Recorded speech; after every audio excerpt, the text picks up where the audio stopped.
how is it such that you would be able to identify a narrator to be considered weak or weaker or not as strong or as authentic or as authoritative? Like, how would you go about that process? This study was known as the study of jarh in ta'deel. Jarh in ta'deel. Jarh means a sense of critique, and ta'deel means validation. Jarh in Arabic means to wound someone. Tajreeh, like you have hurt someone, you've caused a wound on their skin. And ta'deel comes from the word adl, which means to be just, adala, that they're upright and we have validated them. So this science of ilm al-rijal was known as the science of the narrators, the knowledge of the narrators, that people would memorize the biographies of narrators. For example, you are narrating from a person named Abdullah ibn Zayd. Okay, who is he? Does he have other narrations too? Okay, does he have students? Who were his teachers? Where did he live?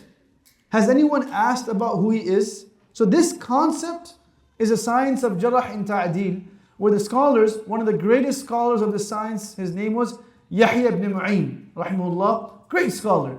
He gave up his interest in narrating hadith. I mean, he still narrated a lot of hadith, but he committed himself to validating the scholars of hadith.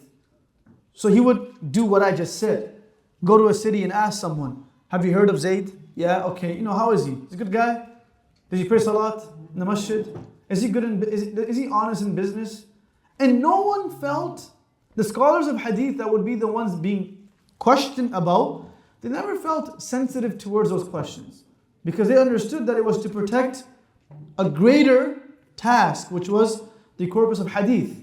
Never felt any way about, why is that person asking about me for? It was okay, it was acceptable. But there was also a process in which this was done.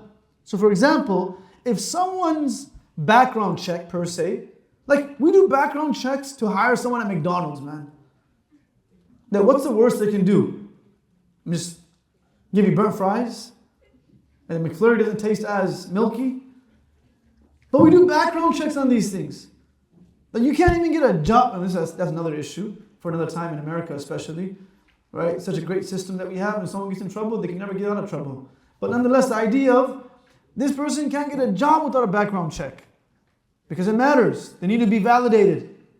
How is it possible that someone can speak about hadith without being verified? Who are they? What's their background check like?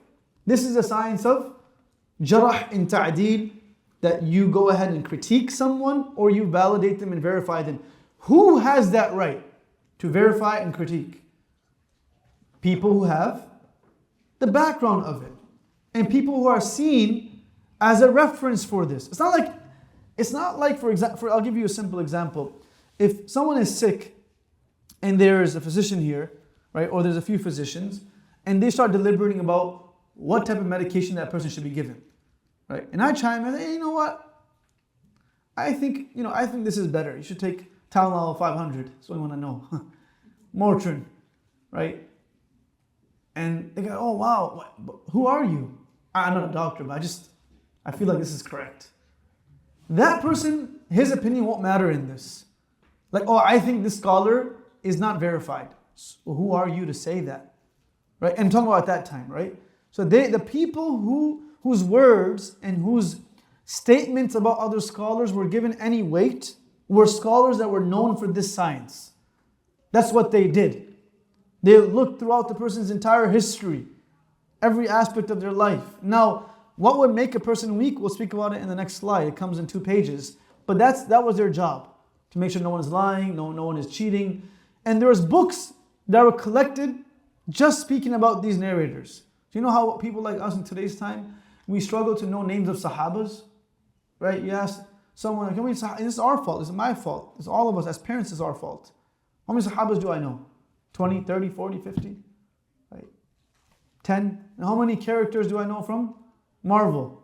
A lot, right? I know everything about them. I know their entire history because they have spin-offs through which I can learn more about them. Sahaba's names is what gives you a sense of connection to the Prophet ﷺ because they were his students. These are people, forget that. They had that on lockdown. Like there's no leak over there. These are people who were studying the lives of names of someone who narrated a hadith once. And in these books, when they talk about the biography, they focus on a few things. Number one, which region were they in? Hence, a lot of times, the names of these scholars will be given with their nisbah. For example, Bukhari. His name was not Bukhari, his name was what? Okay, you know some people know his name. Muhammad ibn Ismail. His name was not what? Bukhari. His name was Muhammad ibn Ismail. Calling him Bukhari is a nisbah. It's something that we have connected because he was known for that book. It's like calling Elon Musk Tesla. Hey Tesla, how you doing? Or SpaceX. I don't think he would mind. He has interesting names, right? But that's what it's like because that was his greatest invention. He was from Bukhara as well. Sorry, he was from Bukhara, so his book became known as Bukhari, correct. He was from Bukhara. So for example, this is called Ismul Mansub, like Hasan al-Basri. Hasan al-Basri. His name is not Basri, it's just from where? Basra. So this thing used to happen a lot, where they would have a nisbah they would be known for, right? So someone will ask you, is this hadith in Bukhari, is Imam Bukhari narrate this hadith? And you say, no, Muhammad ibn Ismail does. And see how they react.